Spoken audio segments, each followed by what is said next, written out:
The Hull and Holderness Railway opened on the 24th of June 1854. This 18-mile stretch of line ran from the seaside town of Withensea to Hull. Final year in which the whole of the line was in operation was 1965. Due to its rural location, much of the line and many of its stations still remain. In the first episode of this two-part series, we visited the first 5 stations from Withensea to Ottringham. And in this second part of the series, we shall be visiting the disused stations of Keyingham, Ryhill and Burstwick, Hedon, Hedon Racecourse and Marfleet.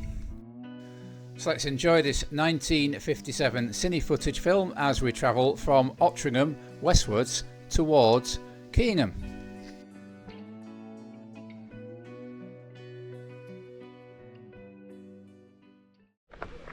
Station number 6, Keyingham. We can just see on the road, which is helpfully called Station Road, there's a slight hump in the ground where the trains used to cross the road. And following the track bed from Hull in that direction, we have, just before we get onto the road,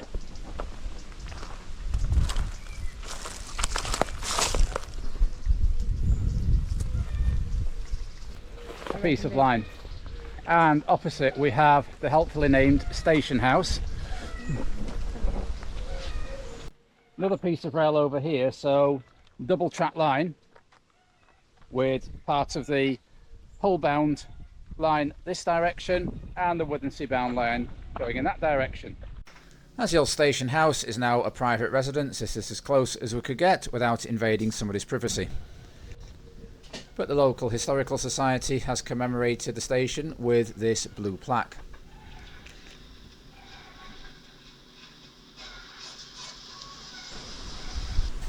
Before we leave Keyingham, we have again the old level crossing gate and this hinge still attached to it.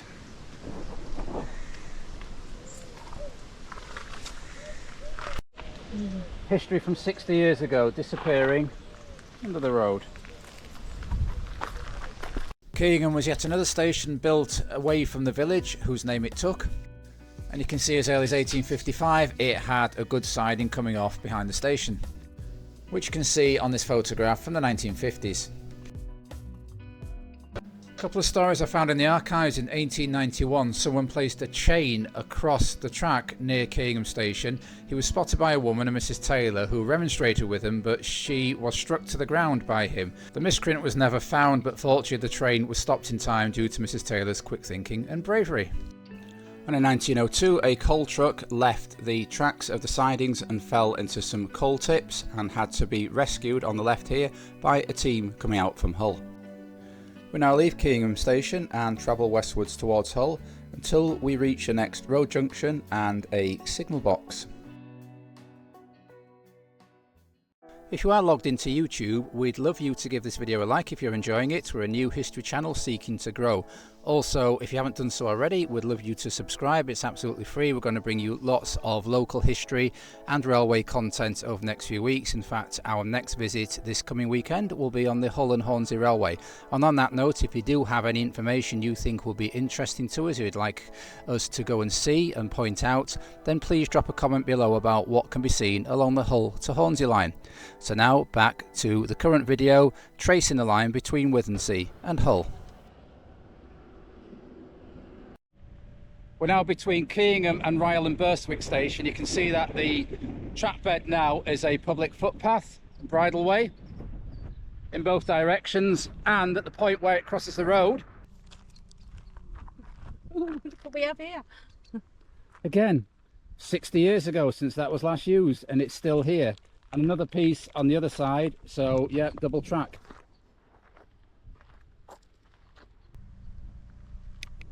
And on the other side of the road, 2 bits of one individual line.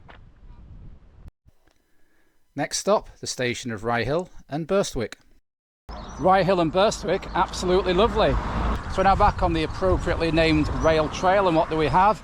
Both platforms in splendid condition.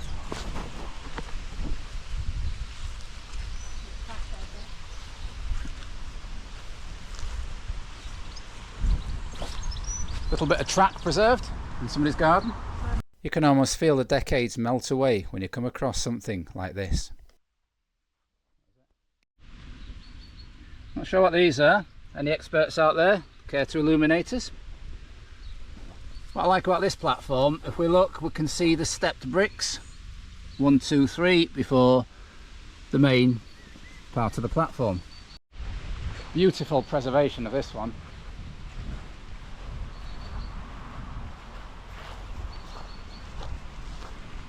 When the station opened in 1854, it was known as Burstwick. It changed its name to Ryhill in 1881, and in 1929 they compromised and settled on Ryhill and Burstwick. When we looked on the Disused railway station's website, it said that this platform was quite overgrown. I think what might have happened is local council, local authorities created this rail trail, cleared it back, and what a splendid job they've done. So thank you to anybody who's involved with this. It does carry on into a more overgrown section here. Goes on quite a way, doesn't it? It does, yeah. A tree threatening to undermine the platform here.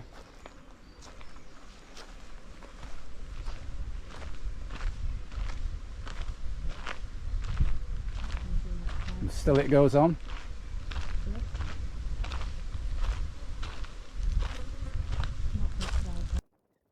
And still it continues on the south side.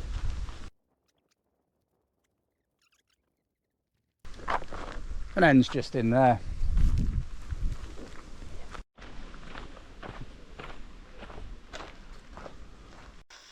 I'd like to know if any other platforms preserved to this level of neatness that aren't part of a heritage line or a heritage station.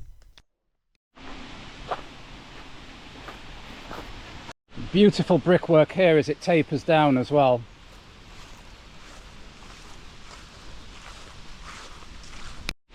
Question for the engineering minded out there: why on this platform do we have these bricks tapering down like that, whereas on the other platform it's flat? Let me know in the comments if you've got an answer to that. We have old level crossing posts here. No metal work remaining in them like previous examples we've seen today, unfortunately.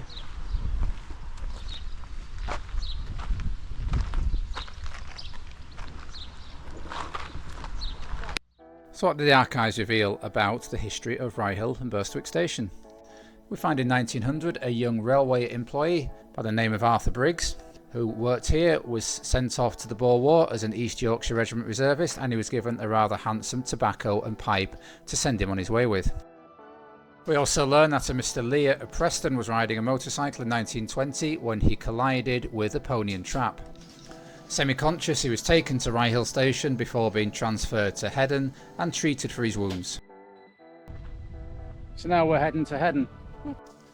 Hedon is the principal town in the East Riding of Yorkshire once you get past Hull, and for several centuries it was actually superior in importance to that city due to its haven being a major medieval port. But by the time the railway came along, it was a medium-sized market town. The first thing we come across is this picturesque goods shed, still with us as it's been used by various local businesses through the decades, and the station on the other side of the track there. I think this is the closest we get to a goods shed.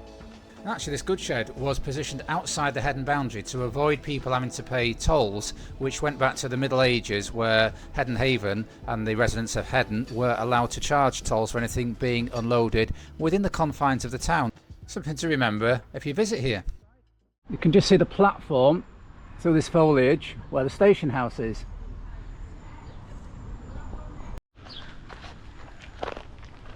The town of Hedon very important in the story of development of this railway line, in that it was a silting up of Hedon Haven, a very eminent medieval port, bigger at the time than Hull, that partly led to the merchants and farmers of this area wanting a railway line to transport the goods to Hull and the rest of the country.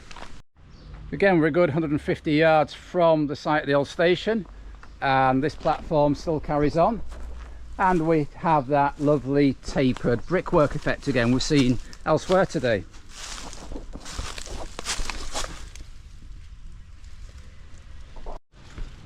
I think we can just about make out There's a platform on the northern side here.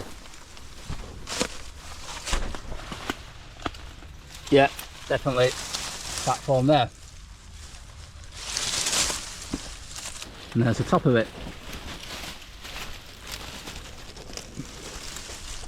Very much hidden this side, the northern side of the platform. And the northern platform comes to a very abrupt end just here.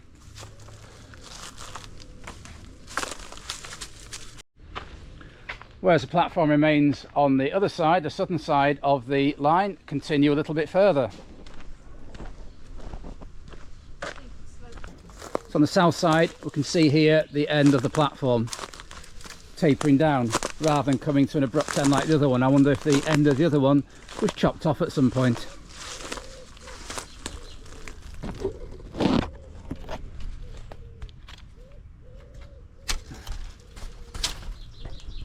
One of those incredibly strange and humid English summer days. It's the 21st of June. You can see, while Dawn's still in her vest, I've intermittently worn the running vest I had on this morning. Now it's starting to rain and we're going to expect a tremendous thunderstorm. Although it's still 27 degrees, so it's beautifully warm. I quite like rain when it's this warm.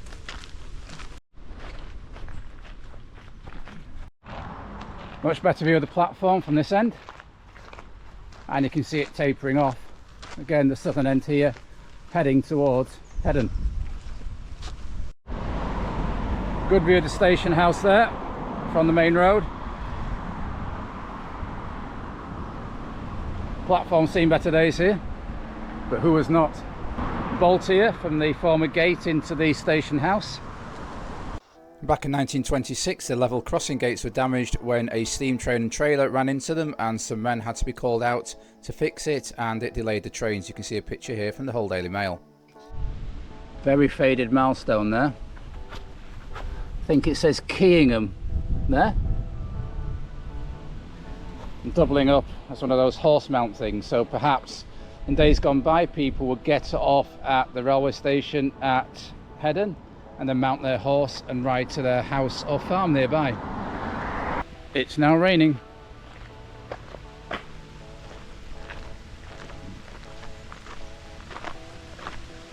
To prove it, I'll film me with the raindrops falling on the GoPro.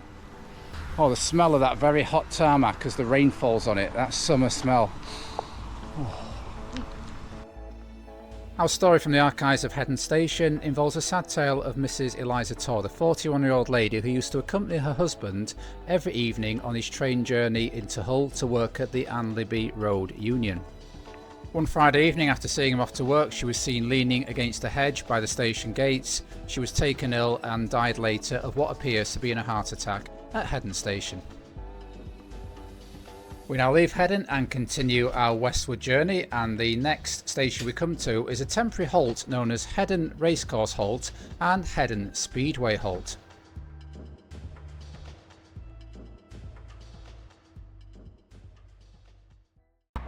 Stop raining now. We're now at Hedon Racecourse, probably the most quirky station on this line. So it opened in 1888, as the name suggests, to bring racegoers to the racecourse. It didn't operate on a permanent timetable, it just ran trains as and when there was a race meeting on. It didn't last very long as a station for the racecourse, about 20 years I believe. Yeah. It had a brief re-flourishing after the Second World War, 1948, for a couple of months when they opened a speedway track on the old racecourse, but since then it's not been in use. But apparently through this foliage there are the remains of the platform.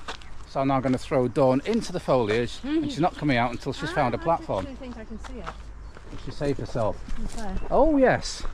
I found it. There we go. It's sort of more of a stone affair, isn't it? It certainly doesn't have the decoration of the other platforms we've seen along this line. Very much thrown up in haste, I think. Short-termism. Probably right as things turned out. Same sort of breeze block construction on the other side. I wonder if actually these have more of a post-war vibe about them. I wonder if this was a reconstruction from 1948 of the original platform from 1888. If we look at some of the old photographs, then maybe we'll be able to find out. About 150 yards along now from the main road. We can see the platform still there, although some of the blocks have been pulled off or removed over time. There's a tree growing through some there. Good view here of the south side. What do you reckon now? 150 yards away from the main road, maybe getting on for 200 yards. And we've still got breeze block platform here. So we've still got south side platform there, and then it appears to come to an end as this path leads up onto the field. And had you gone up that path in the Edwardian era, this is the site that might have greeted you, Hedon Racecourse in full swing. Here's a racecourse shown on a map of the era, but by the late 1920s, early 1930s, it had gone. If you came in the 1940s after the Second World War, you might have seen these fine men. And you can see the oval shape of the old speedway track and the line at the top of the map being the old railway line from Hull to Withensea. Not sure if this comes out too well, but about a mile in the distance there you can see Hedon Church, known as the King of Holderness, St Augustine's. Have the bonus passing under the main road of a piece of old railway track. It's now time to move on to the final station we're going to explore on this journey, and that is Marfleet, now in East Hull, but when it was built out in the countryside.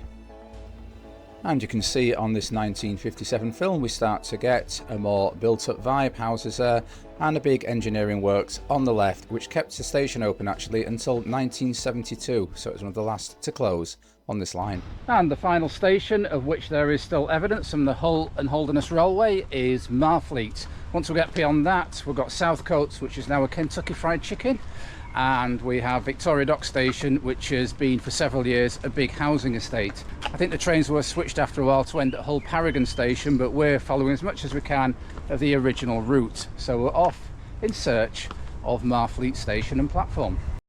And serendipitously, there we go, we have the platform.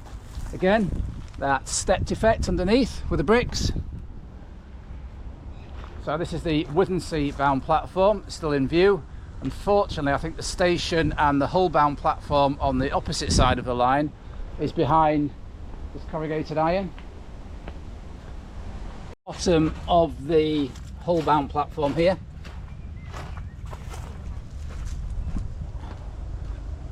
And the top of the station house there. Lovely.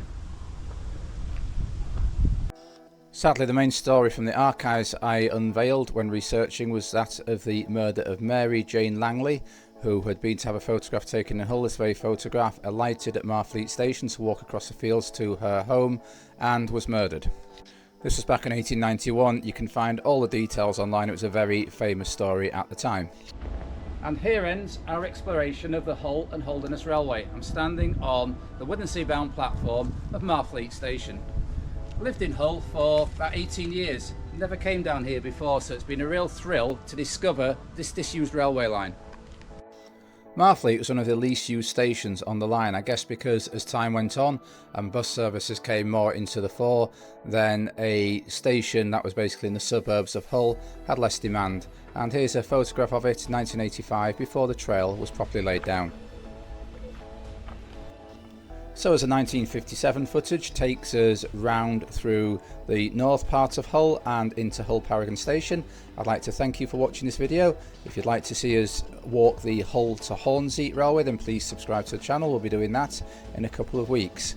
So we hope you can join us next time, where every journey begins with a path to the past.